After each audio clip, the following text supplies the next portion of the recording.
Hello, welcome back to my channel, or welcome to my channel if you are new. Hi, my name is Leah Kay, and in case you didn't know, I'm doing the Disney College Program for Spring Advantage 2019. So if this is my first time on, if this is your first time on my channel and you're interested in more Disney College Program videos, feel free to go back and watch my other ones. But they recently announced that applications for the fall 2019 Disney College Program are going to go live this month. And so since there's going to be a lot of new people applying, I figured I would talk about my application process. I'm sure there are a bunch of other videos about people's application processes already on YouTube, but everyone's application process is different. So I figured I would tell you mine and then also give you some little tips. So before I get started, if you're not already subscribed, go subscribe. And yeah, applications for 2019 Spring Advantage dropped on, if you're wondering where the lights come from, my computer's right here. Dropped on August 23rd, 2018. And guess what? I applied on August 23rd, 2018. Let me see. Okay, I found it. So, like I said, applications for the spring 2019 season of the Disney College Program dropped on August 23rd, 2018, and I applied on August 23rd, 2018. So, yeah. And then on September 5th, 2018, so a couple days later, I got an email saying that I had a web-based interview. If you don't know what the web-based interview is, it is the next step in the application process. So you apply and then you wait a couple of days, and if you don't make it through, they'll send you an email saying you are no longer in consideration. That's the thing that you'll hear a lot in a lot of Disney College Program application videos. No longer in consideration. People will often abbreviate it to NLIC. So if you're not what they're looking for at that time, you'll get an email saying you are no longer in consideration, or if they like what they see, you will get moved forward to the web-based interview. The web-based interview is about a 40-minute interview where you answer just like a bunch of multiple choice questions, and unlike the application where you have to wait a little bit, immediately after you finish the web-based interview, you will either get a screen that says thank you, but you are no longer in consideration, or you will see a screen that says congratulations, you have made it to the next step, which is a phone-based interview. So I made it through and I was very excited, and that day, so September 5th, I took my web-based interview the same day that I got the email. I scheduled my phone interview for, what day did I schedule my phone interview for? September 11th, 2018 at 3 p.m. So I scheduled my phone interview for September 11th, 2018. And my phone interview lasted about 40 minutes. And I did prepare a lot ahead of time. I went on like different websites and looked up questions that they might ask you, and I made sure to write down my roles and what I had ranked them at, wrote down answers to questions, and I got my phone interview. And I was very nervous. I had my best friend there. She was kind of like my hype woman throughout the whole thing. Like, I would look over at her every time I answered a question. She'd be like, yeah, you got it. And that was that. So she told me that I would hear by the end of October, I believe, but I was actually very lucky. So in case you are unfamiliar with Disney College Program lingo, they have these things called waves, where they will, like every couple days or so, they will send out a wave, like a big batch of acceptances, or like no longer in considerations, or they'll move you forward to the next stage. So I had heard that there was going to be a wave on September 13th. And it was an acceptance wave, so like, congratulations, you have been accepted into the Disney College Program. And I figured that I would not be making that wave because I had just applied 2 days earlier.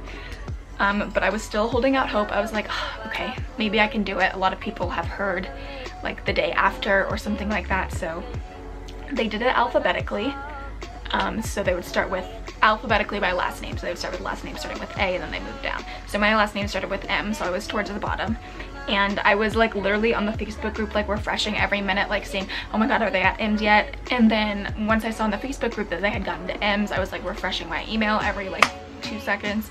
And I didn't get my email. So I was like, okay, that's fine. Like I mean, it's only been 2 days since my phone interview. So I kind of gave up checking, and then like maybe an hour later, I checked my email and I got accepted. I like screamed and cried. I'm sure if you've watched any of my other videos, you'll see this picture. That was like my genuine reaction once I had got accepted. So I was accepted for Spring Advantage 2019, and I was accepted as a lifeguard. I'm sure you've already known that. But yeah, that was my application process. I honestly, people made it out to be a lot harder than it was. It was stressful because, you know, it was my dream for like 4 years, and I was like, okay, like this is it. Like if I get into this, like I know that I've done something good. And every time I would be like checking my email every day for like every 5 minutes, like seeing, oh my god, like did I make it through? And I did. Hello, it's Editing LK, and I just wanted to state something else. It was hard.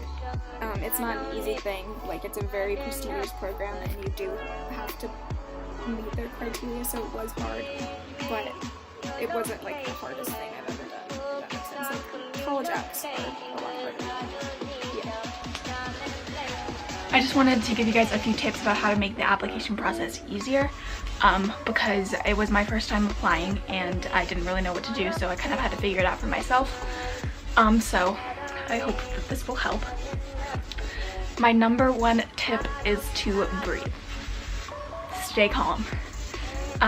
Whatever is going to happen is going to happen, and I know some people who have, you know, waited to do this their entire life and have gotten no longer in consideration.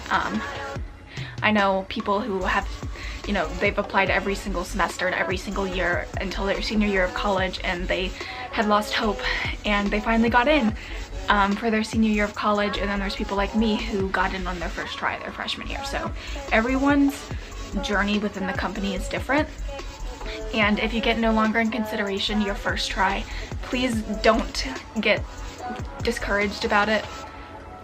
I know it can suck, but what's gonna happen is gonna happen. So just try and keep your hopes up about it, and know that there's tons of other opportunities to work at the Disney company. You just might not get in on your first try. My second tip is to be honest on your application. If you have tattoos, say you have tattoos, because if you think that they're not gonna hire you because you have tattoos, and so you lie and then they find out about it, that's a lot worse than telling you have a tattoo and them making a note of that and you not being cast in a specific role because you have a tattoo. Another note from Editing LK, I have a tattoo, fun fact, and I mentioned that in my phone interview because they ask you if you have tattoos or piercings, and I told them about my tattoo and I told them about my piercings, and they were completely fine with it. So they're not gonna like not hire you just because you have a tattoo. Okay. Then getting there and getting accepted and them finding out that you have a tattoo and getting termed because of it. And then another thing when it comes to being honest, if you have no interest in a role, don't mark that you have interest in it just because you think it'll make you look better. If it's a role that's in high demand, like lifeguard or quick service food and beverage, if you put any interest in that on your application, you will most likely get it. So if you really have no interest in being a lifeguard or working in quick service food and beverage, don't say that you do. Put no interest. There's nothing wrong with putting no interest on your application. If you put high interest in a role that you're not really, that you can't really see yourself doing, and they end up giving you that role because you put high interest in it, you can't do anything about it. Like they say that once you've been given a role, you can no longer change unless you start out as like attractions and you go to a character performer audition and you get a character performer, then your role will switch. But just be honest, because you're the one that's gonna have to work that job that you don't really like, not anyone else. So what else? So for your phone interview, make sure you prepare, but you don't over prepare. Like it's okay to take notes and like write out potential answers to questions, because for me, when I'm on the phone with something and someone asks me a question on the spot, if I don't know what I'm gonna say, I'm gonna stutter over my words, like I do a lot on this channel. But if you have like notes in front of you, it makes it a lot easier because you can reference that, but don't like read off of it like you're reading off of a script. Like it makes you sound, I don't know, less genuine. And also another tip for your phone interview: smile. Please smile, because they can hear it. Like, you can tell the difference between this voice and this voice, because you can tell that in this voice I'm smiling. They can hear your smile through the phone. Another thing for your phone interview is make sure that you write down your interviewer's name.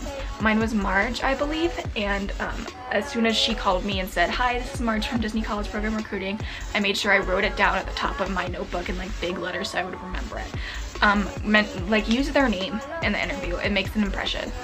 And then also one more thing for the phone interview is, and then another thing for your phone interview, at the end, they will ask you if you have any questions.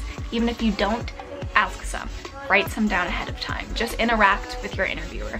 I asked my interviewer if she could work any role in the Disney College Program, what would she work? And we had like a really long conversation about it, and she told me that she had been working in the parks for what I think was maybe 20 years. And it was just, we made a connection and talked about it, so they will remember that, I promise. One last note from Editing LK. No news is good news. Remember that. It's better to like not get an email than get a no longer in consideration email, if you know what I mean. So even if you haven't heard back, you haven't heard a no. So just keep your hopes up about that. Okay. Thanks. So I think that is it. That's all the tips I can think of off the top of my head. If I have any more, I will make sure to leave them down below. And if you guys have any more, make sure that you leave them down below, because all of us are new to this. Well, most of us are new to this, and it's just nice to have someone like giving you tips. So yeah, if you like this video, please make sure to give it a thumbs up, and also if you're not subscribed already, go ahead and do that. Thank you guys. Bye.